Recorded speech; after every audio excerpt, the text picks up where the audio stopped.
Welcome to the One Year Bible, May 30. The Old Testament reading, 2 Samuel chapter 15, verse 23, through chapter 16, verse 23. Everyone cried loudly as the king and his followers passed by. They crossed the Kidron Valley and then went out toward the wilderness.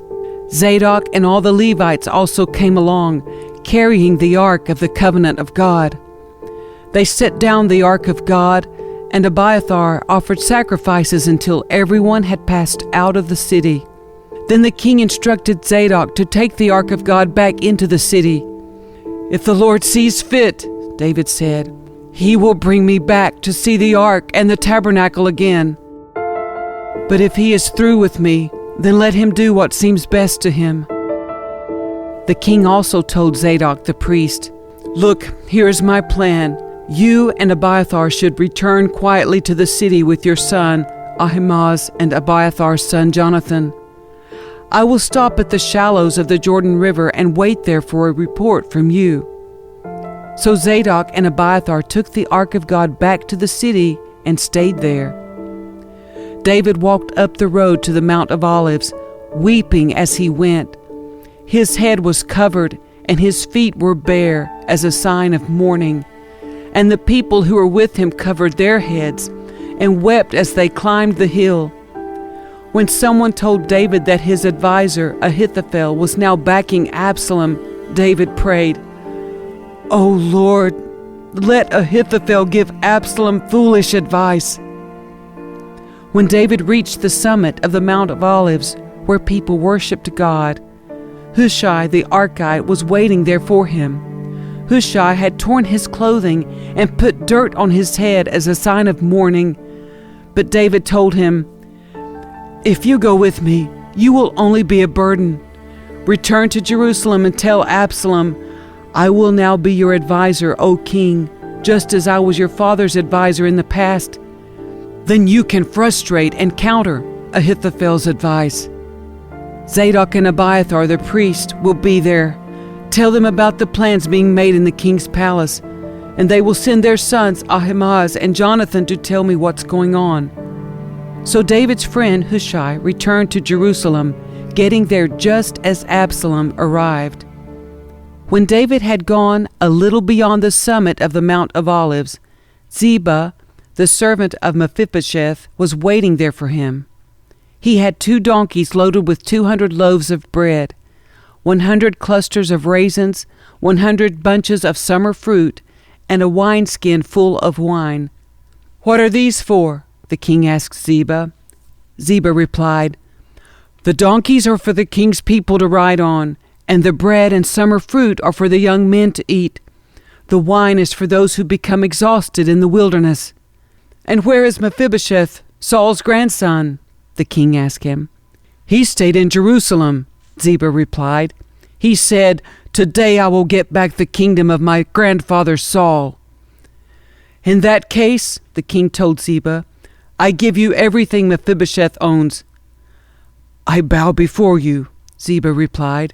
"May I always be pleasing to you, my lord the king."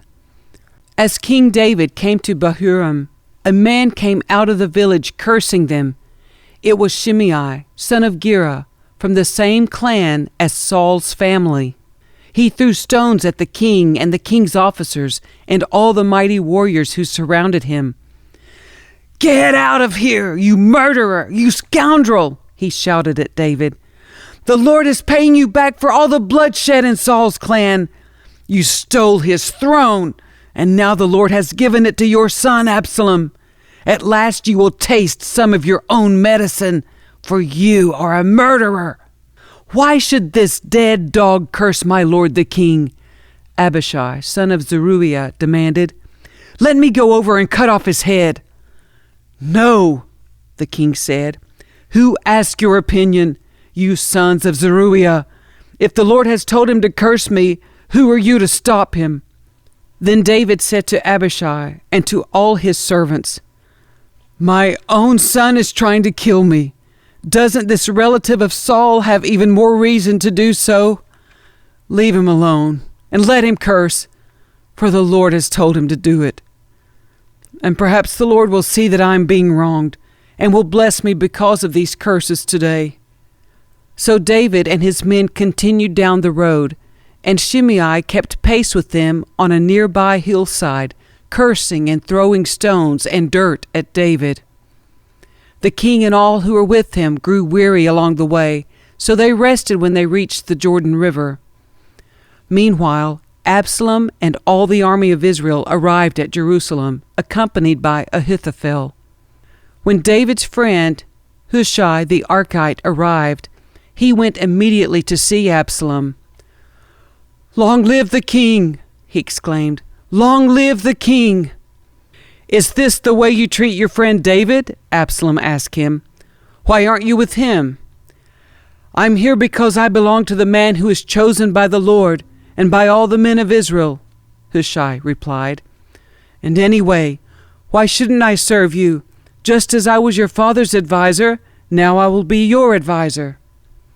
Then Absalom turned to Ahithophel and asked him, "What should I do next?" Ahithophel told him, "Go and sleep with your father's concubines, for he has left them here to look after the palace. Then all Israel will know that you have insulted your father beyond hope of reconciliation, and they will throw their support to you." So they set up a tent on the palace roof where everyone could see it, and Absalom went in and had sex with his father's concubines. Absalom followed Ahithophel's advice just as David had done, for every word Ahithophel spoke seemed as wise as though it had come directly from the mouth of God.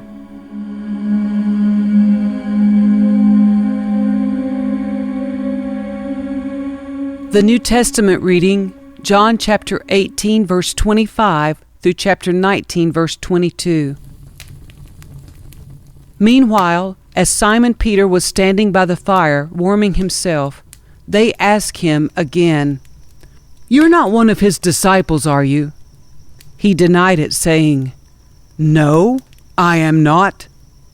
But one of the household slaves of the high priest, a relative of the man whose ear Peter had cut off, asked, "Didn't I see you out there in the olive grove with Jesus?" Again Peter denied it. And immediately a rooster crowed. Jesus' trial before Caiaphas ended in the early hours of the morning. Then he was taken to the headquarters of the Roman governor. His accusers didn't go inside because it would defile them, and they wouldn't be allowed to celebrate the Passover. So Pilate, the governor, went out to them and asked, "What is your charge against this man?" "We wouldn't have handed him over to you if he weren't a criminal," they retorted. "Then take him away and judge him by your own law," Pilate told them. "Only the Romans are permitted to execute someone," the Jewish leaders replied. This fulfilled Jesus' prediction about the way he would die. Then Pilate went back into his headquarters and called for Jesus to be brought to him. "Are you the king of the Jews?" he asked him. Jesus replied, "Is this your own question? Or did others tell you about me?" "Am I a Jew?" Pilate retorted. "Your own people and their leading priests brought you to me for trial. Why? What have you done?" Jesus answered, "My kingdom is not an earthly kingdom. If it were, my followers would fight to keep me from being handed over to the Jewish leaders. But my kingdom is not of this world." Pilate said, "So you are a king." Jesus responded, "You say I am a king. Actually, I was born and came into the world to testify to the truth. All who love the truth recognize that what I say is true."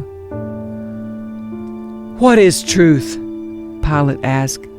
Then he went out again to the people and told them, He is not guilty of any crime.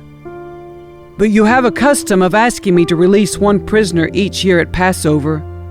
Would you like me to release this King of the Jews?" But they shouted back, "No, not this man. We want Barabbas." Barabbas was a revolutionary. Then Pilate had Jesus flogged with a lead-tipped whip. The soldiers wove a crown of thorns and put it on his head, and they put a purple robe on him. "Hail, King of the Jews!" they mocked as they slapped him across the face. Pilate went outside again and said to the people, "I am going to bring him out to you now, but understand clearly that I find him not guilty." Then Jesus came out, wearing the crown of thorns and the purple robe. And Pilate said, "Look, here is the man." When they saw him, the leading priests and temple guards began shouting, "Crucify him! Crucify him!" "Take him yourselves and crucify him," Pilate said. "I find him not guilty." The Jewish leaders replied, "By our law he ought to die, because he called himself the Son of God." When Pilate heard this, he was more frightened than ever. He took Jesus back into the headquarters again and asked him, "Where are you from?" But Jesus gave no answer. "Why don't you talk to me?" Pilate demanded. "Don't you realize that I have the power to release you or crucify you?" Then Jesus said, "You would have no power over me at all unless it were given to you from above. So the one who handed me over to you has the greater sin." Then Pilate tried to release him, but the Jewish leaders shouted, "If you release this man, you are no friend of Caesar. Anyone who declares himself a king is a rebel against Caesar." When they said this, Pilate brought Jesus out to them again. Then Pilate sat down on the judgment seat on the platform that is called the Stone Pavement, in Hebrew, Gabbatha. It was now about noon on the day of preparation for the Passover, and Pilate said to the people, "Look, here is your king." "Away with him!" they yelled. "Away with him! Crucify him!" "What? Crucify your king?" Pilate asked. "We have no king but Caesar," the leading priest shouted back. Then Pilate turned Jesus over to them to be crucified. So they took Jesus away. Carrying the cross by himself, he went to the place called Place of the Skull, in Hebrew, Golgotha. There they nailed him to the cross. 2 others were crucified with him, one on either side, with Jesus between them. And Pilate posted a sign on the cross that read, "Jesus of Nazareth, the King of the Jews." The place where Jesus was crucified was near the city, and the sign was written in Hebrew, Latin, and Greek, so that many people could read it. Then the leading priests objected and said to Pilate, "Change it from the King of the Jews to he said, 'I am the King of the Jews.'" Pilate replied, "No, what I have written, I have written."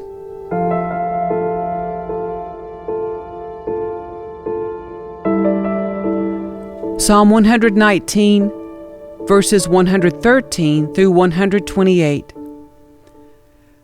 I hate those with divided loyalties, but I love your instructions. You are my refuge and my shield. Your word is my source of hope. Get out of my life, you evil-minded people, for I intend to obey the commands of my God. Lord, sustain me as you promised, that I may live. Do not let my hope be crushed. Sustain me, and I will be rescued. Then I will meditate continually on your decrees. But you have rejected all who stray from your decrees. They are only fooling themselves. You skim off the wicked of the earth like scum. No wonder I love to obey your laws. I tremble in fear of you. I stand in awe of your regulations. Don't leave me to the mercy of my enemies, for I have done what is just and right. Please guarantee a blessing for me. Don't let the arrogant oppress me. My eyes strain to see your rescue, to see the truth of your promise fulfilled. I am your servant.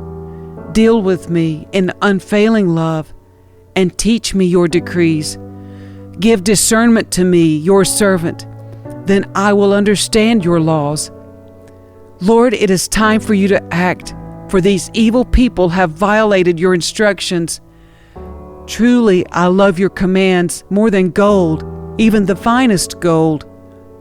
Each of your commandments is right. That is why I hate every false way. Proverbs 16, verses 10 and 11. The king speaks with divine wisdom. He must never judge unfairly. The Lord demands accurate scales and balances. He sets the standards for fairness.